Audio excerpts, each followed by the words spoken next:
Welcome to Through the Bible in a Year with Pastor John. We invite you to join us at 1 Oakleigh Avenue in North Providence, Rhode Island. This podcast is presented to you by The Way Ministries, supported by listeners like you. For donations, live videos, podcasts, and more, please visit www.thewayministriesri.org. Thank you and have a great day.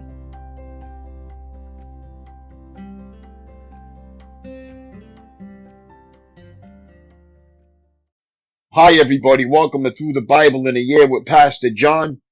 So glad you could join me today to get a portion of God's Word. Today we're going to begin with day 102, April 11th, 2 Kings, chapters 13 to 17. Ruin of Israel. Overview. On his deathbed, Elisha offers King Joash of Israel the opportunity to utterly rout his Aramean enemy. But the king's lack of faith results in something far short of complete victory and presents a picture of the problem that has plagued Israel's kings for centuries. The alliance between Israel and Judah, secured under Jehoshaphat, 1 Kings 22:44, now gives way to constant warfare. Anarchy and apostasy rip the land of Israel as first one king and then another is assassinated. When Israel and Aram form an alliance against Judah, Ahaz, king of Judah, buys the help of Assyria. But the downward spiral continues, and soon the 10 tribes in the north are deported to the remotest corners of the Assyrian Empire, while the other conquered peoples are imported to fill the vacuum. Chapter 13, Elisha dies. Chapter 14, Jeroboam II reigns. Decline in Israel. Chapter 15, 7 kings reign. Chapters 16 and 17, Assyria prevails. Dispersion of Israel. Insight. The chariots and charioteers of Israel. 2 Kings 13:14. Jehoash greeted Elisha with the same words Elisha used on the day Elijah was taken to heaven. Chapter 2, verse 12. There is nothing to suggest a chariot and horses of fire appeared in 13:14. Rather, by saying this, the king was acknowledging that Elisha, like Elijah as God's representative, was the true key to Israel's military success. Insight. It's a long way to captivity. 2 Kings 17:6. In the Assyrian captivity, 17 verse 6, many Israelites were resettled in northern Mesopotamia more than 400 miles away, and others in the area of the Medes, a full 1,000 miles from Samaria. Insight. Hated half-breeds. 2 Kings 17:24. After the Israelites were deported, other conquered nations were transplanted to Israel to take their place. Chapter 17:24. The remaining Israelites intermarried with them, a violation of God's law, and gave birth to a mixed race of people, the Samaritans. For centuries, they were hated by pure-blooded Jews for their mongrelized race and religion, which made Jesus' conversation with the Samaritan woman, John 4, his parable of a good Samaritan, Luke 10, and a grateful Samaritan leper, Luke 17, all the more remarkable. 2 Kings chapter 13. Jehoaz rules in Israel. Jehoaz, son of Jehu, began to rule over Israel in the 23rd year of King Joash's reign in Judah. He reigned in Samaria 17 years, but he did what was evil in the Lord's sight. He followed the example of Jeroboam, son of Nebat, continuing the sins that Jeroboam had led Israel to commit. So the Lord was very angry with Israel, and he allowed King Hazael of Aram and his son Ben-Hadad to defeat them repeatedly. Then Jehoaz prayed for the Lord's help, and the Lord heard his prayer, for he could see how severely the king of Aram was oppressing Israel. So the Lord provided someone to rescue the Israelites from the tyranny of the Arameans. Then Israel lived in safety again as they had in former days. But they continued to sin, following the evil example of Jeroboam. They also allowed the Asherah pole in Samaria to remain standing. Finally, Jehoaz's army was reduced to 50 charioteers 10 chariots, and 10,000 foot soldiers. The king of Aram had killed the others, trampling them like dust under his feet. The rest of the events in Jehoash's reign, everything he did, and the extent of his power are recorded in the book of the history of the kings of Israel. When Jehoash had died, he was buried in Samaria. Then his son Jehoash became the next king. Jehoash rules in Israel. Jehoash, son of Jehoahaz, began to rule over Israel in the 37th year of King Joash's reign in Judah. He reigned in Samaria 16 years. But he did what was evil in the Lord's sight. He refused to turn from the sins that Jeroboam, son of Nebat, had led Israel to commit. The rest of the events in Jehoash's reign and everything he did, including the extent of his power and his war with King Amaziah of Judah, are recorded in the book of the history of the kings of Israel. When Jehoash died, he was buried in Samaria with the kings of Israel. Then his son Jeroboam II became the next king. Elisha's final prophecy. When Elisha was in his last illness, King Jehoash of Israel visited him and wept over him. My father, I see the chariots and charioteers of Israel, he cried. Elisha told him, get a bow and some arrows. And the king did as he was told. Elisha told him, put your hand on the bow. And Elisha laid his own hands on the king's hands. Then he commanded, open that eastern window. And he opened it. Then he said, shoot. So he shot an arrow. Elisha proclaimed, this is the Lord's arrow, an arrow of victory over Aram, for you will completely conquer the Arameans at Aphek. Then he said, now pick up the other arrows and strike them against the ground. So the king picked them up and struck the ground 3 times. But the man of God was angry with him. You should have struck the ground 5 or 6 times, he exclaimed. Then you would have beaten Aram until it was entirely destroyed. Now you will be victorious only 3 times. Then Elisha died and was buried. Groups of Moabite raiders used to invade the land each spring. Once, when some Israelites were burying a man, they spied a band of these raiders. So they hastily threw the corpse into the tomb of Elisha and fled. But as soon as the body touched Elisha's bones, the dead man revived and jumped to his feet. King Hazael of Aram had oppressed Israel during the entire reign of King Jehoahaz. But the Lord was gracious and merciful to the people of Israel, and they were not totally destroyed. He pitied them because of his covenant with Abraham, Isaac, and Jacob. And to this day, he still has not completely destroyed them or banished them from his presence. King Hazael of Aram died, and his son Ben-Hadad became the next king. Then Jehoash, son of Jehoahaz, recaptured from Ben-Hadad, son of Hazael, the towns that had been taken from Jehoash, his father, Jehoahaz. Jehoash defeated Ben-Hadad on 3 occasions, and he recovered the Israelite towns. 2 Kings chapter 14.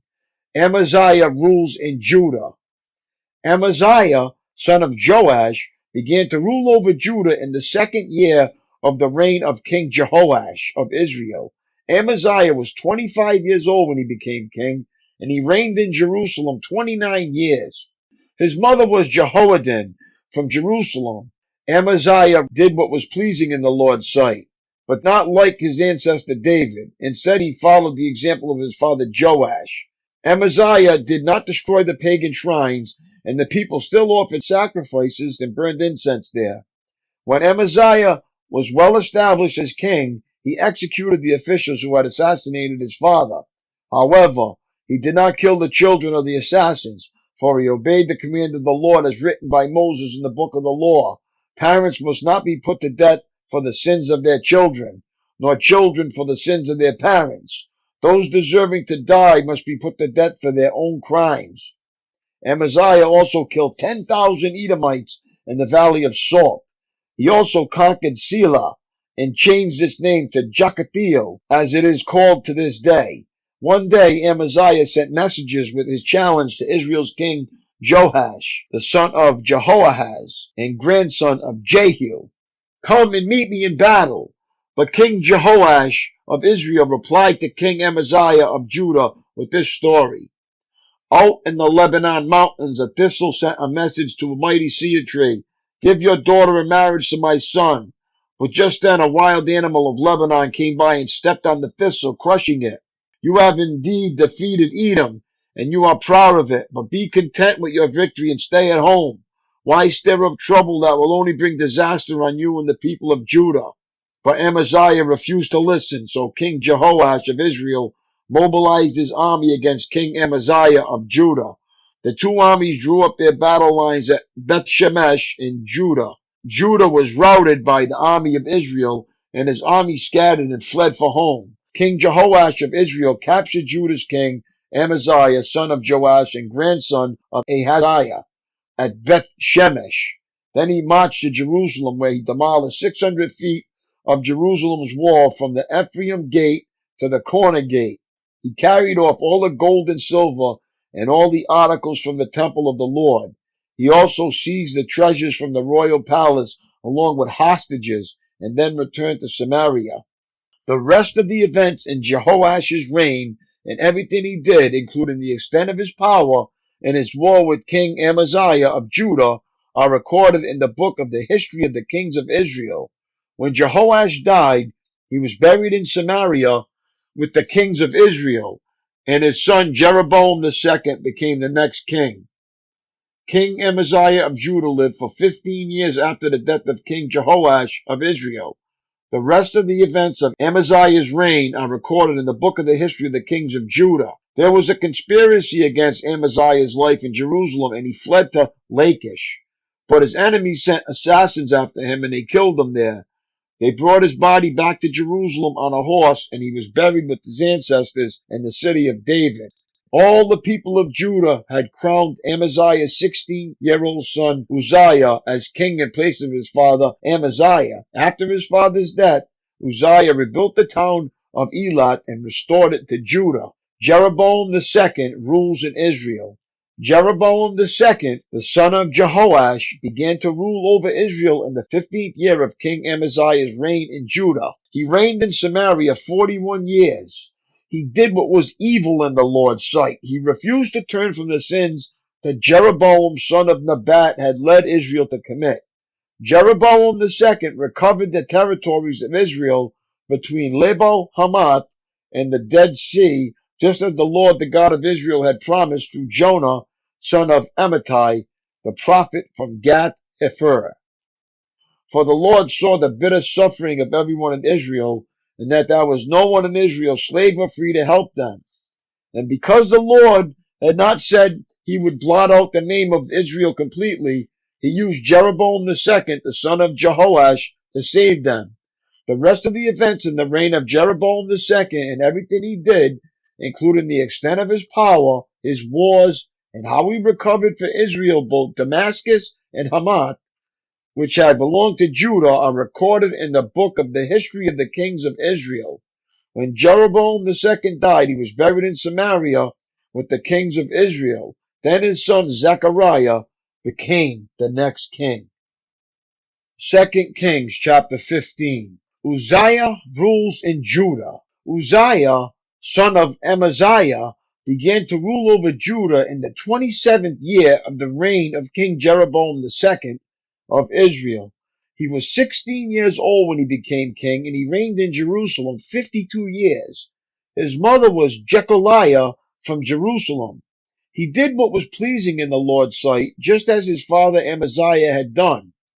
But he did not destroy the pagan shrines, and the people still offered sacrifices and burnt incense there. The Lord struck the king with leprosy, which lasted until the day he died. He lived in isolation in a separate house. The king's son Jotham was put in charge of the royal palace, and he governed the people of the land. The rest of the events in Uzziah's reign and everything he did are recorded in the book of the history of the kings of Judah. When Uzziah died, he was buried with his ancestors in the city of David, and his son Jotham became the next king. Zechariah rules in Israel. Zechariah, son of Jeroboam II, began to rule over Israel in the 38th year of King Uzziah's reign in Judah. He reigned in Samaria 6 months. Zechariah did what was evil in the Lord's sight, as his ancestors had done. He refused to turn from the sins that Jeroboam, son of Nebat, had led Israel to commit. Then Shallum, son of Jabesh, conspired against Zechariah, assassinated him in public, and became the next king. The rest of the events in Zechariah's reign are recorded in the book of the history of the kings of Israel. So the Lord's message to Jehu came true. Your descendants will be kings of Israel down to the 4th generation. Shallum rules in Israel. Shallum, son of Jabesh, began to rule over Israel in the 39th year of King Uzziah's reign in Judah. Shallum reigned in Samaria only 1 month. Then Menahem, son of Gadi, went to Samaria from Tirzah and assassinated him, and he became the next king. The rest of the events in Shallum's reign, including his conspiracy, are recorded in the book of the history of the kings of Israel. Menahem rules in Israel. At that time, Menahem destroyed the town of Tappuah and all the surrounding countryside as far as Tirzah, because its citizens refused to surrender the town. He killed the entire population and ripped open the pregnant women. Menahem, son of Gadi, began to rule over Israel in the 39th year of King Uzziah's reign in Judah. He reigned in Samaria 10 years, but Menahem did what was evil in the Lord's sight. During his entire reign, he refused to turn from the sins that Jeroboam, son of Nebat, had led Israel to commit. Then King Tiglath-Pileser of Assyria invaded the land, but Menahem paid him 37 tons of silver to gain his support and tighten his grip on royal power. Menahem extorted the money from the rich of Israel, demanding that each of them pay 50 pieces of silver to the king of Assyria. So the king of Assyria turned from attacking Israel and did not stay in the land. The rest of the events in Menahem's reign and everything he did are recorded in the book of the history of the kings of Israel. When Menahem died, his son Pekahiah became the next king. Pekahiah rules in Israel. Pekahiah, son of Menahem, began to rule over Israel in the 15th year of King Uzziah's reign in Judah. He reigned in Samaria 2 years, but Pekahiah did what was evil in the Lord's sight. He refused to turn from the sins that Jeroboam, son of Nebat, led Israel to commit. Then Pekah, son of Remaliah, the commander of Pekahiah's army, conspired against him. With 50 men from Gilead, Pekah assassinated the king along with Argob and Ariah in the citadel of the palace at Samaria, and Pekah reigned in his place. The rest of the events of Pekahiah's reign and everything he did are recorded in the book of the history of the kings of Israel. Pekah rules in Israel. Pekah, son of Remaliah, began to rule over Israel in the 52nd year of King Uzziah's reign in Judah. He reigned in Samaria 20 years, but Pekah did what was evil in the Lord's sight. He refused to turn from the sins that Jeroboam, son of Nebat, had led Israel to commit. During Pekah's reign, King Tiglath-Pileser of Assyria attacked Israel again, and he captured the town of Ijon, Abel-Beth-Makkah, Genoa, Kadesh, and Hazor. He also conquered the regions of Gilead, Galilee, and all of Naphtali, and he took the people to Assyria as captives. Then Hoshea of Elah conspired against Pekah and assassinated him. He began to rule over Israel in the 20th year of Jotham, son of Uzziah. The rest of the events in Pekah's reign and everything he did are recorded in the book of the history of the kings of Israel. Jotham rules in Judah. Jotham, son of Uzziah, began to rule over Judah in the 2nd year of King Pekah's reign in Israel. He was 25 years old when he became king, and he reigned in Jerusalem 16 years. His mother was Jerusha, daughter of Zadok. Jotham did what was pleasing in the Lord's sight. He did everything his father Uzziah had done, but he did not destroy the pagan shrines, and the people still offered sacrifices and burned incense there. He rebuilt the upper gate of the temple of the Lord. The rest of the events in Jotham's reign and everything he did are recorded in the book of the history of the kings of Judah. In those days, the Lord began to send King Rezon of Aram and King Pekah of Israel to attack Judah. When Jotham died, he was buried with his ancestors in the city of David, and his son Ahaz became the next king. 2 Kings 16. Ahaz rules in Judah. Ahaz, son of Jotham, began to rule over Judah in the 17th year of King Pekah's reign in Israel.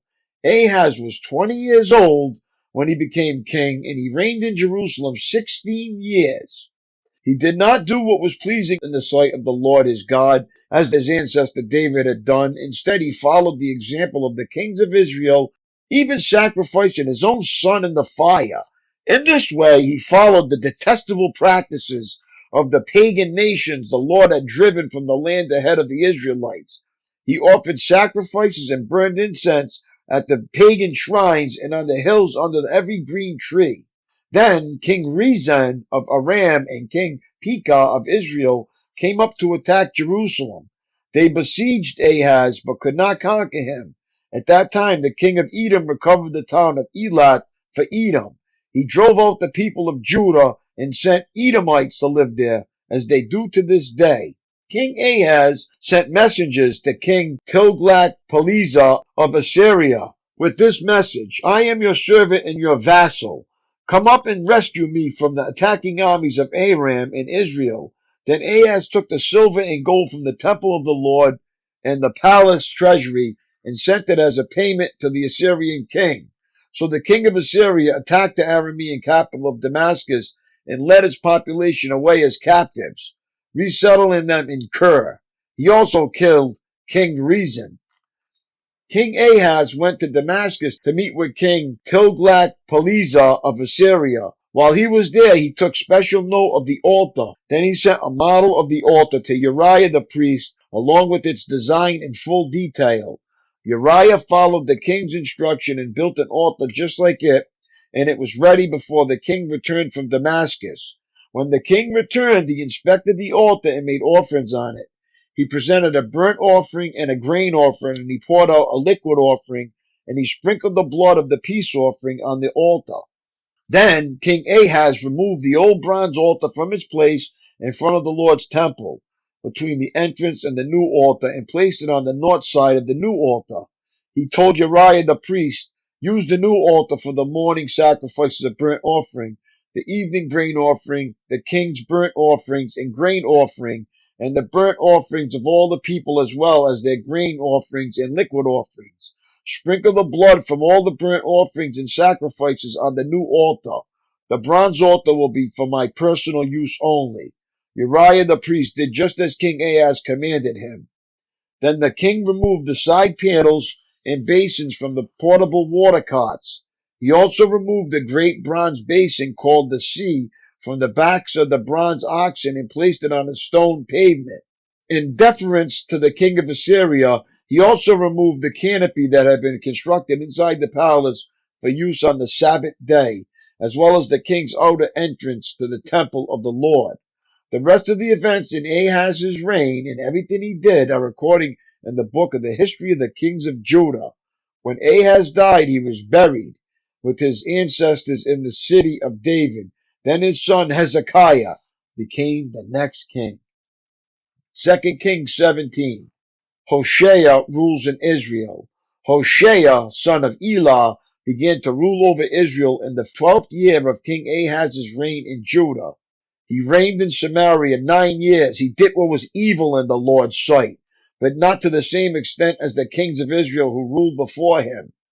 King Shalmaneser of Assyria attacked King Hoshea, so Hoshea was forced to pay heavy tribute to Assyria.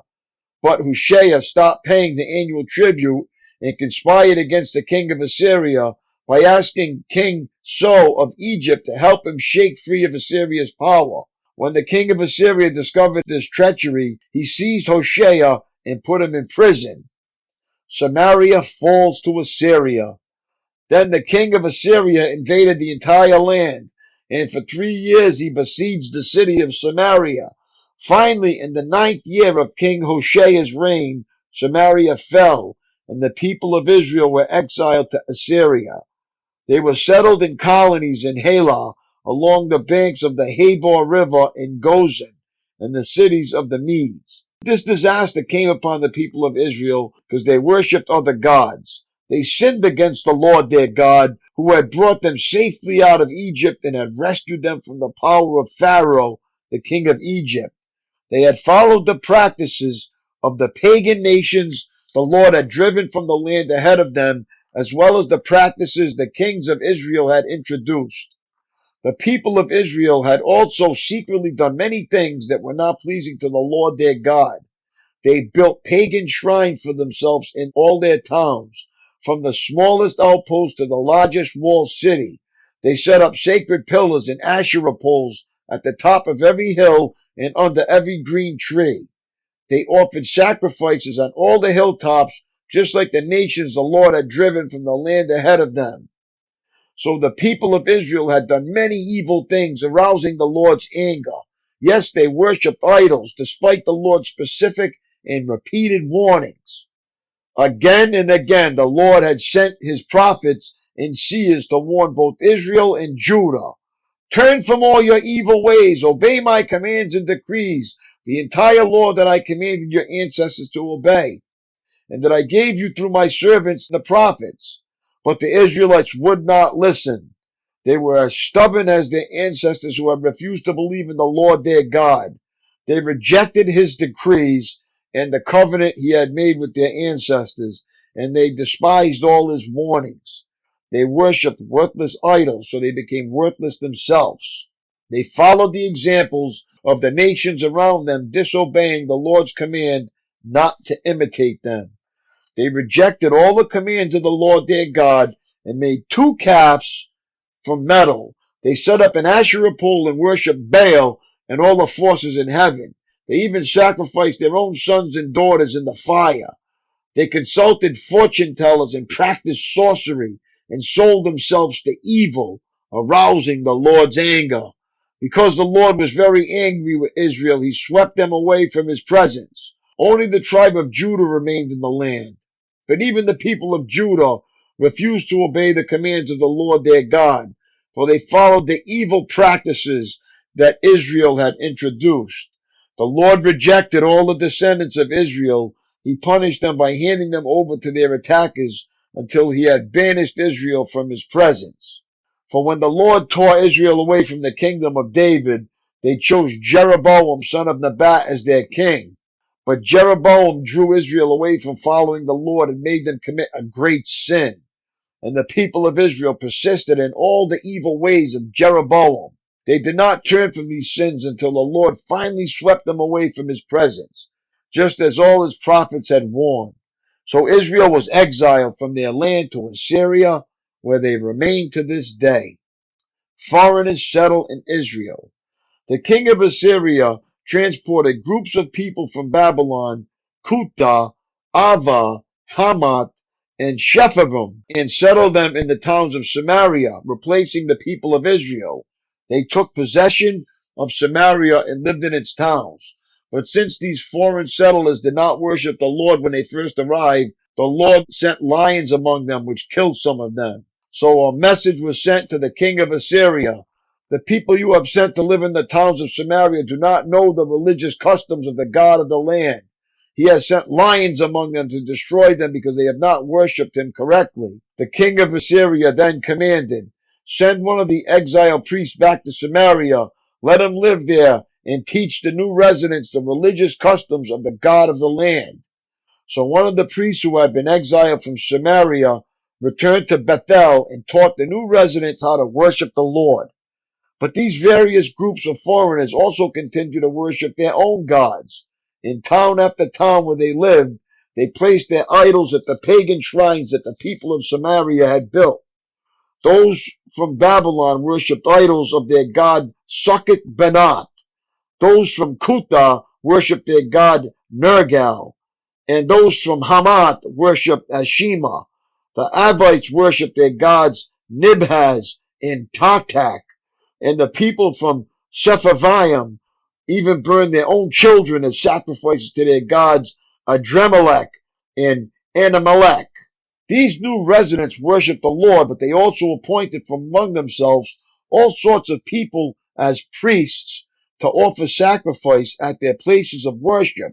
And though they worship the Lord, they continue to follow their own gods according to the religious customs of the nations from which they came.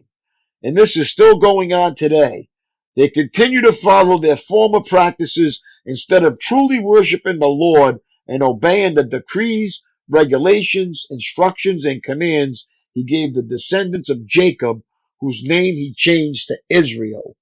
For the Lord had made a covenant with the descendants of Jacob and commanded them, do not worship any other gods or bow before them or serve them or offer sacrifices to them, but worship only the Lord who brought you out of Egypt with great strength and a powerful arm. Bow down to him alone and offer sacrifices only to him.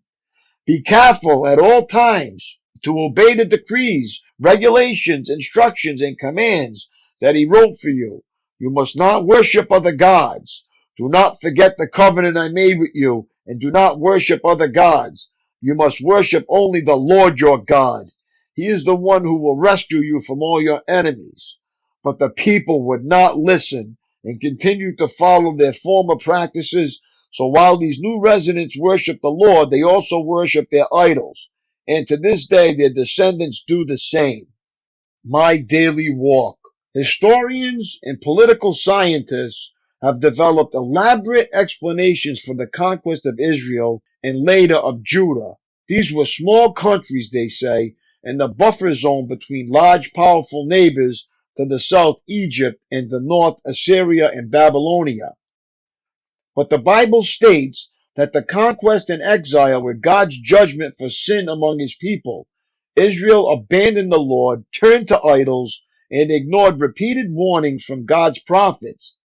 That biblical principle remains in force today for nations as well as individuals, Christians as well as unbelievers.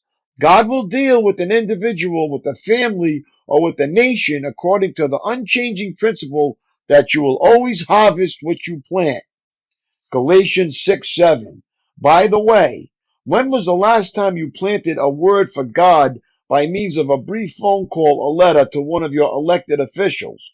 If an issue is crucial and God has spoken in his word concerning it, can you afford to remain silent? The power of man can never reverse the sentence of God. True. That's all for today, my friends. It was great reading along with you. Have a great day.